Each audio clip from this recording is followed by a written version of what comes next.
Hi, fourth graders. It's Miss Kovarik, and I'm here with Chapter 3 of A Long Walk to Water. When we left off, Naya was on her way to get water, and Selva had just woken up, and everybody that he was with had left him. So this is Chapter 3, 2008, Southern Sudan. The smudge on the horizon gained color as Naya drew nearer, changing from hazy gray to olive green. The dirt under her feet turned to mud, then sludge, until at last she was ankle-deep in water. There was always so much life around the pond. Other people, mostly women and girls, who had come to fill their own containers. Many kinds of birds all flap and twitter and caw, herds of cattle that had been brought to the good grazing by the young boys who looked after them. Naya took the hollowed gourd that was tied to the handle of the plastic container. She untied it, scooped up the brown muddy water, and drank. It took 2 gourdfuls before she felt a little cooler inside. Naya filled the container all the way to the top. Then she tied the gourd back in place and took the padded cloth donut from her pocket.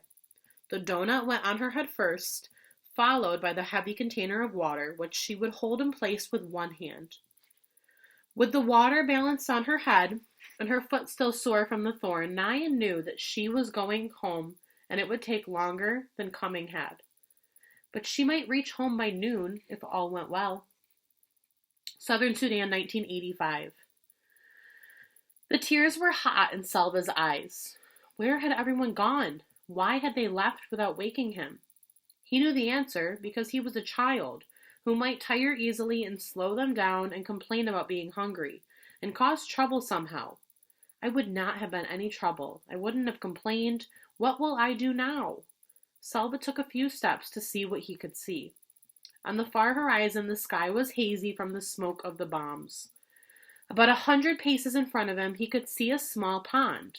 Between the pond and the barn was a house, and yes, a woman sitting in the sun. Holding his breath, he crept closer until he could see her face clearly. The ritual scar patterns on her forehead were familiar. They were Dinka patterns, which meant that she was from the same tribe as Selva. Selva let out a breath in relief. He was glad that she was not Nuer. The Nuer and the Dinka had a long history of trouble. No one, it seemed, was sure where Nuer land ended and Dinka land began. So each tribe tried to lay claim to the areas richest in water. Over the years, there have been many battles, large and small, between Dinka and Nuer. Many people on both sides had been killed. This was not the same as the war that was going on now, between the rebels and the government. The Dinka and the Nuer had been fighting each other for hundreds of years. The woman looked up and saw him. Selva flinched at her glance. Would she be friendly to a stranger? Would she be angry with him for spending the night in her barn? But at least he was not alone now, and that knowledge was stronger than the uncertainty about what the woman might do to him or say. He walked toward her. "Good morning, Auntie," he said, his voice trembling. She nodded at him. She was old, much older than Selva's mother. He kept quiet, waiting for her to speak. "You must be hungry," she said at last. She stood and went back into the house. A few moments later, she came back out and gave him 2 handfuls of raw peanuts. Then she sat down again. "Thank you, Auntie." Squatting on his haunches next to her, Selva shelled the nuts and ate them. He chewed every nut into a paste before he swallowed, trying to make each one last as long as he could.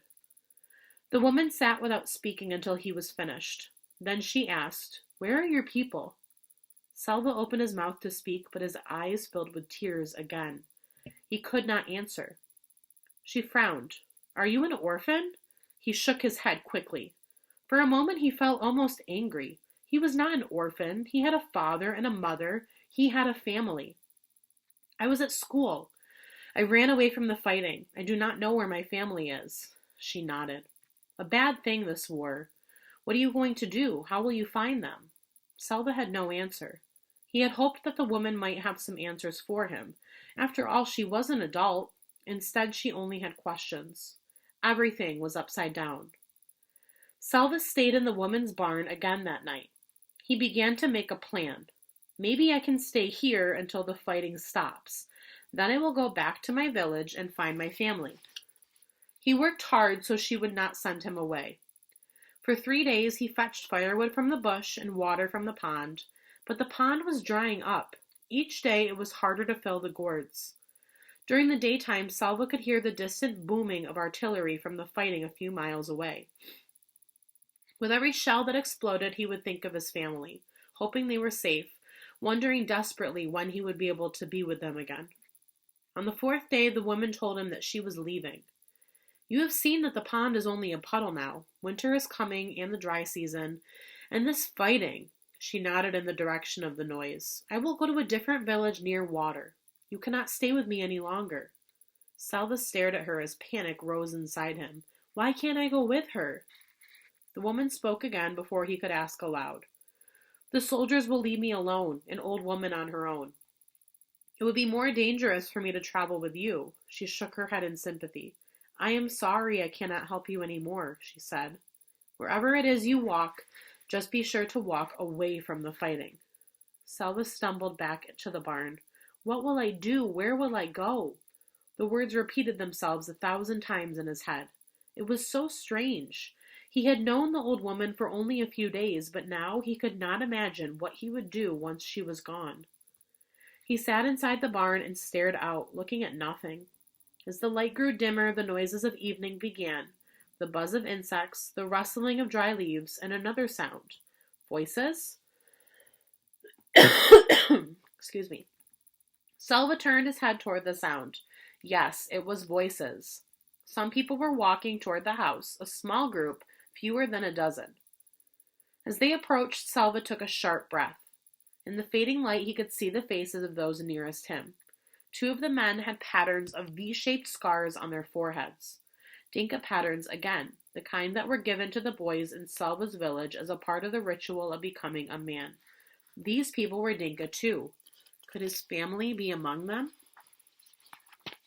All right. I would like to know, what is one thing that Naya and Selva have in common?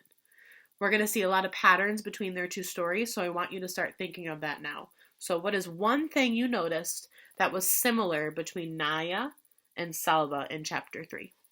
Have a great night, guys. We will see you tomorrow. Bye, Adams.